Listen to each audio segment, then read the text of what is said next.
Is Roger Waters a fascist? Well, that's apparently the case according to everyone in the mainstream media.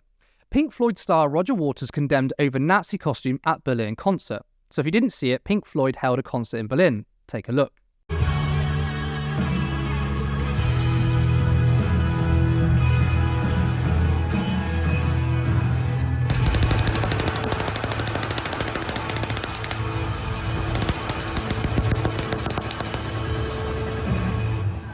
Now, on the face of it, I mean, he looks like a Nazi, but all you need is access to Twitter, and then you find out all is not what it seems. Roger Waters had to make a statement because people genuinely believed if you mock and criticise Nazi, you could yourself be one.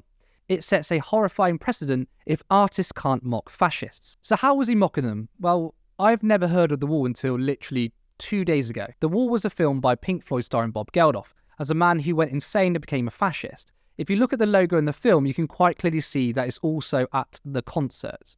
Now, the film is mocking fascists, and since the film was made by Pink Floyd, then obviously it's an act from the film at the concert. This is Waters' statement. My recent performance in Berlin has attracted bad faith attacks from those who want to smear and silence me because they disagree with my political views and moral principles. The elements of my performance that have been questioned are quite clearly a statement in opposition to fascism, injustice, and bigotry in all its forms.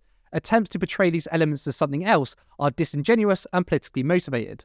The depiction of an unhinged fascist demagogue has been a feature of my show since Pink Floyd's The Wall in 1980. I've spent my entire life speaking out against authoritarianism and oppression wherever I see it. When I was a child after the war, the name of Anne Frank was often spoken in our house. She became a permanent reminder of what happens when fascism is left unchecked.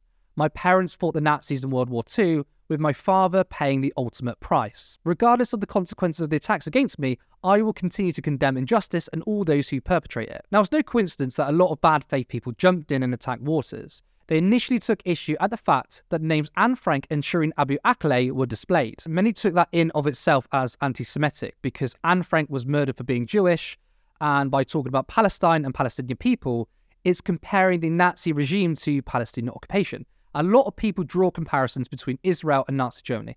Now, I completely understand why people think that's abhorrent. In one instance, you have the greatest crime in human history that murdered millions of Jews, hundreds of thousands of queer, disabled, and Roma people. Since Israel was supposedly created as a safe haven for Jewish people to escape fascism in Europe, then I don't think it's unreasonable for people to be offended when people make that connection. However, what we should recognise is that Israel is an apartheid state. The rights of Israelis are higher than Palestinians. Now, it's not unreasonable to say that both Nazi Germany and Israel are authoritarian. That's literally just a fact. What Roger Waters was doing was making the point that racist regimes are bad, and yes, that includes Palestinians being murdered.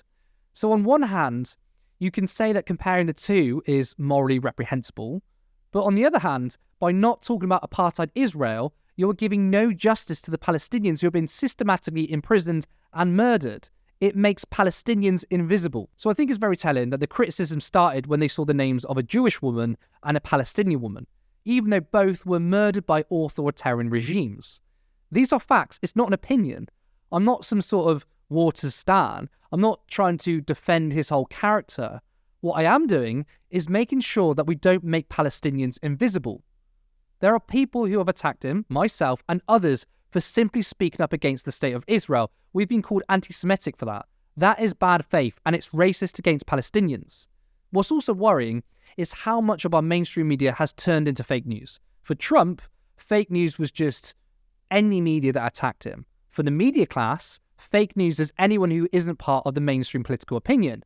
The fact is, most of our media is fake news. Now, why am I talking about fake news? Well, the fact is that in the 80s, a film about fascism wasn't in of itself called fascist. People got it, they understood the message. But now, in 2023, when the exact same message is being conveyed, oh, well, it's just fascist. Roger Waters is a Nazi. I mentioned I didn't know what the wall was, yet within 5 minutes, I completely understood. Yet well-paid mainstream journalists can't recognise the same thing?